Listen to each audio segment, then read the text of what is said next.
অনেক দিন পর আজকে সময় নিয়ে একটু চা নাস্তা খাবো। তো ভাবলাম এই ছোট ছোট মুহূর্তগুলো আপনাদের সঙ্গে একটু শেয়ার করি। সেই যে কবে এক কাপ চা এরকম সময় করে খেয়েছিলাম সত্যিই ভুলে গেছি। কারণ নিজের জন্য এরকম সময় নিয়ে না কখনো নাস্তা করা আমার হয়ে ওঠে না। আসসালামু আলাইকুম, শুভ সকাল সবাইকে। কেমন আছেন আপু এবং ভাইয়ারা? তো দেখেন আমাদের মেয়ে মানুষের জীবনটা কেমন।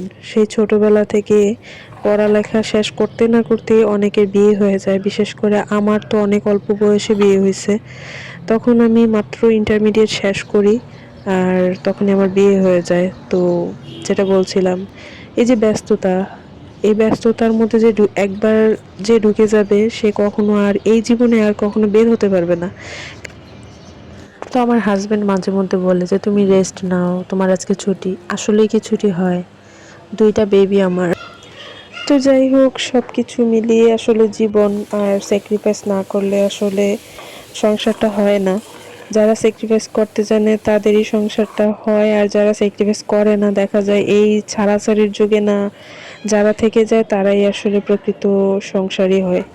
তো আমি মন প্রাণ দিয়ে আমার সংসারটাকেই ভালোবাসি, আর দিন শেষে আমার এই সংসারটাই আমার শান্তির জায়গা। সকাল সকাল মেয়েকে স্কুলে দিয়ে আসলাম, আর আসার পথে এই সুন্দর নদীর মাছগুলা নিয়ে আসছি, তাজা একদম ফ্রেশ ছিল মাছগুলা। তো দেখলাম যে একটা লোক বসে আছে, নদীর মাছ নিয়ে আসলাম। এসে তো পড়ছি মহা বিপদে, আমার যেহেতু সময় নেই কাটার, এখন কেয়ার করা নিজেই কাটতে হবে। তো এই তো মাছগুলো কেটে নিচ্ছিলাম, হাতে একদমই সময় নেই, মেয়েকে আবার পড়তে দিয়ে আসতে হবে। তো রেডি হয়ে গেলাম তাড়াহুড়া করে। মাছ অল্প কিছু বাকি ছিল, ওগুলো রেখেই চলে আসছি। মেয়েকে গোসল করিয়ে খাইয়ে তারপরে ব্যাগ নিয়ে একটু বের হয়ে গেছি, এখনই চলে যাব। আর একটা ব্যাপার কি জানেন, এই পাশে হচ্ছে আমার শ্বশুরের কবরস্থান। তো একদমই সাথেই বাসাটা, ওইখানেই ওকে পড়তে দিই। ওর স্কুলের টিচারই ওকে পড়ায়, তো ওনার বাসায় গিয়ে দিয়ে আসি আর কি, ওনার সময় নেই। যাই হোক, যেটা বলতেছিলাম আর কি, যে আমার বিয়ে 10 বছর আর আমার শ্বশুর মারা গেছে 2 বছর। তো 8টা বছর উনি জীবিত ছিল, ওনাকে দেখলাম চোখের সামনে। ভাবতেই কেমন লাগে আজকে উনি মৃত। জানি না উনি কেমন আছেন, আশা করি হয়তো ভালো আছে, আল্লাহ তাকে জান্নাত নসিব করুক। তো দেখেন আসার পথে আমার মেয়ের জন্য সারপ্রাইজ, এটা ও খুব পছন্দ করে তরমুজ। আর এই সিজনে তরমুজ কীরকম হয় আমি জানি না, লোকটা বলছিল যে খুব মিষ্টি হবে। তো নিয়ে আসলাম আর কি। 100 টাকা নিয়েছিল। জানি না জিতলাম নাকি ঠকলাম, একদম ছোট। তো বড় ছিল না, এই সাইজের তরমুজগুলাই ছিল। তো দেখেন আজকে কি রান্না করছি, একদম বিলের টাটকা তাজা ফ্রেশ বাইং মাছ থাকে না, ছোট ছোট, আমরা তো বাইং মাছই বলি।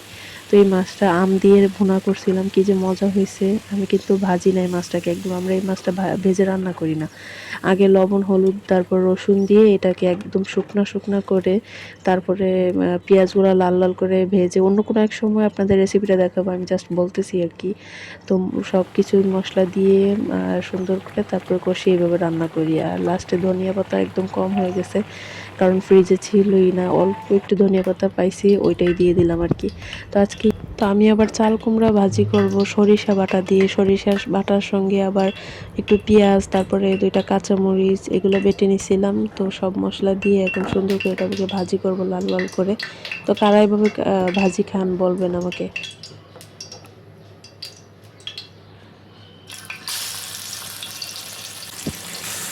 তো এই তো সেই সকাল থেকে শুরু হয়েছে আমার।